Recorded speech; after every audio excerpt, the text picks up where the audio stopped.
नमस्कार. कल्पनाच किचनमध्ये तुमचं सर्वांचं स्वागत. आज मी तुमच्यासाठी भरलेले बोंबील फ्राय ह्याची रेसिपी घेऊन आली आहे. आता हे बोंबील मी ते स्वच्छ धुवून ठेवलेले होते. आपण त्यातले फक्त 4-5च घेऊया दाखवायसाठी. इथे साहित्य पाहूया. ही करंदी घेतली आहे मी, कोथिंबीर, एक कांदा चिरला बारीक, आलं लसूण घेतलं आहे, एक हिरवी मिरची बारीक चिरली आहे, मीठ, तेल ऑफकोर्स, आणि हळद, मिरच्याची बुके, आमचा गरम मसाला. आता इथे तवा चांगला पहिला तापल्या का बघूया. पॅन, त्यामध्ये थोडंसं तेल घेऊन आपण ते आतलं पुरण पहिला करूया. हां, इथे मी थोडंसं हिंग घातलं आहे आणि हिरवी मिरची घातली आहे. हे पुरणाचं पण पहिला केल्यावर आपण ते बोंबील मग करायला घेऊया. इथे आलं लसूण घातलं आहे. नंतर आलं लसूण चांगलं कच्चापणा जाऊ दे त्याचा. हे कांदा मी बारीक चिरले आणि करंदी ते शिजायला पण काही वेळ नाही लागत, हे पटकन होणार आहे.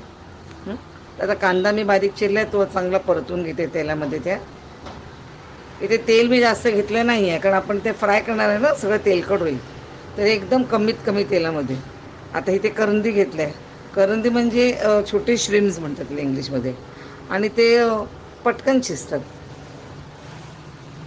तर आता इथे मी हळद, मिरच्याची बुकी, गरम मसाला आणि ऑफकोर्स मीठ. तर परत चांगलं ते मी मिक्स करते. आणि आता ना मी ते कवर घालून ठेवते, म्हणजे त्या वाफेवर पटकन शिजेल.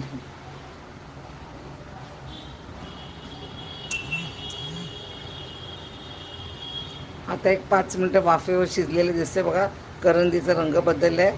आता मी ते कवर न घालता, लीड न ठेवता ते परत करते गरम, म्हणजे ते चांगलं ड्राय सुकून जाईल, सुकं होईल. आणि हे कोथिंबीर, कारण तेलकट झालं तर ते आपल्याला क्रिस्प बोंबील फ्राय नाही करता येणार. तर आतलं फिलिंग आपल्याला सुकं पाहिजे ना, म्हणून आता हे असंच ठेवते 2 मिनटं, सगळा त्याचा ओलेपणा जायला. आता इकडे बोंबील बघूया आपण. बोंबील मी किती माझ्या रेसिपीजमध्ये शेअर केलं तुमच्यावर. बोंबील कसं स्वच्छ करायचं आहे, त्याचा पाट आटलं आणि बुजणं, आणि सो मेनी मी बोंबलाच्या रेसिपीज तुमच्यावर शेअर केल्या आहेत. आणि खूप रेसिपीमध्ये मी तुम्हाला बोंबील कसा मी कापते ते पण दाखवलं आहे. आता इकडे काय आपल्याला फक्त ते आतला जो काटा दिसतो का, हा तो काढायचा. तर मी तो कात्रीने तो आतला काटा कापून घेते. एकदम तो काटा, बोंबलाचा काटा बाकीच्या फिशसारखा नसतो, एकदम सॉफ्ट असतो. पण आपल्याला त्याची गरज नाही आहे, कारण आपण हे हे आहे ना, म्हणजे डेलिकेसी आहे ती फ्राईड बोंबील, तर ते आपला काटा नाही आला पाहिजे तोंडात. तसं कात्रीने मी काटा काढून घेतला आहे. झालं. आणि एक पाठच्या बाजूला बघा, मी हाताने ते बघते कुठे मला काटा लागतो का. ते इथे पाठी जर अशी एक लाईन आहे बघा, इथे त्याचं फिन्स असतात ना, त्याचे एकदम छोटे छोटे ह्याचे ते काढून घेते.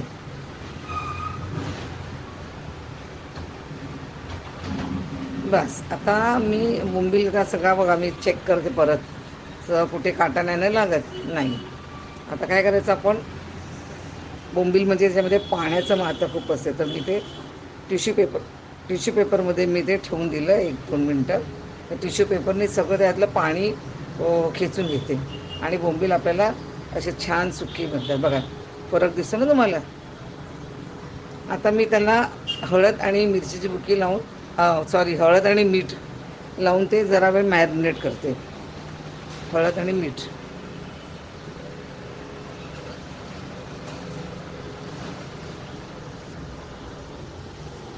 आता तुम्हाला जर ते स्टफ नसेल, नको असेल ना, तर तुम्हाला असंच असं तुम्हाला तळलं तर तुम्हाला ते क्रिस्प बोंबील फ्राय मिळेल. पण आपण आज स्टफ करणार आहोत आणि आपण ते पुरण पण करून ठेवलं त्याचं ना, स्टफिंगचं करून ठेवले.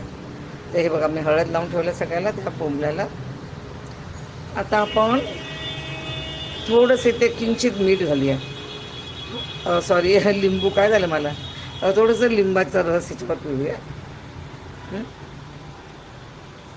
एकदम कमी.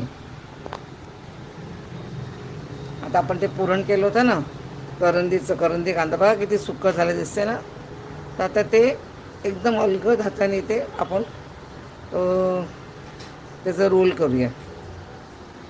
हे असं तुम्ही उभा पण करू शकता, पण उभा रोल किंवा आडवा रोल जसं तुम्हाला पाहिजे असतं, पण हे जरा बरं वाटतं का द्यायला.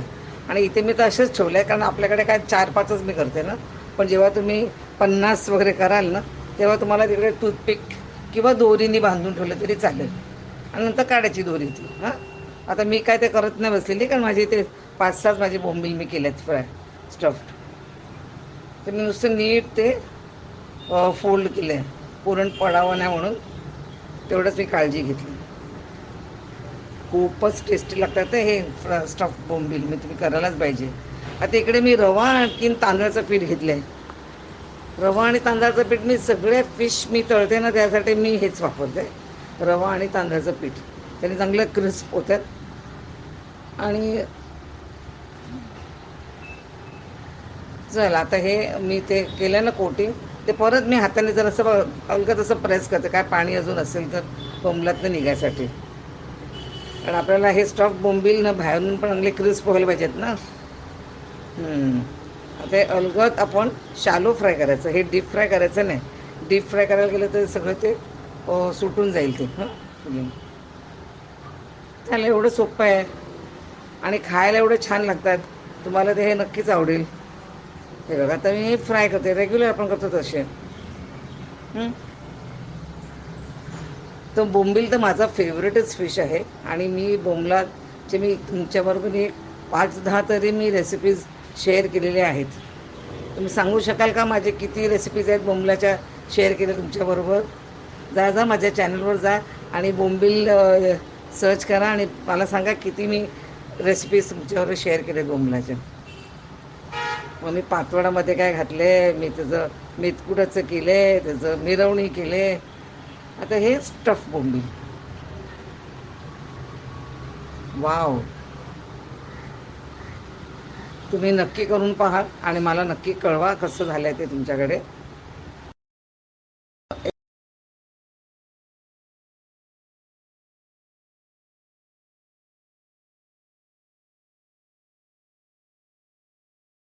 तर आजची रेसिपी तुम्हाला आवडली असेल तर लाईक, शेअर आणि सबस्क्राईबचं बटन प्रेस करायला विसरू नका हां. आणि माझा व्हिडिओ पाहिल्याबद्दल धन्यवाद. बाय.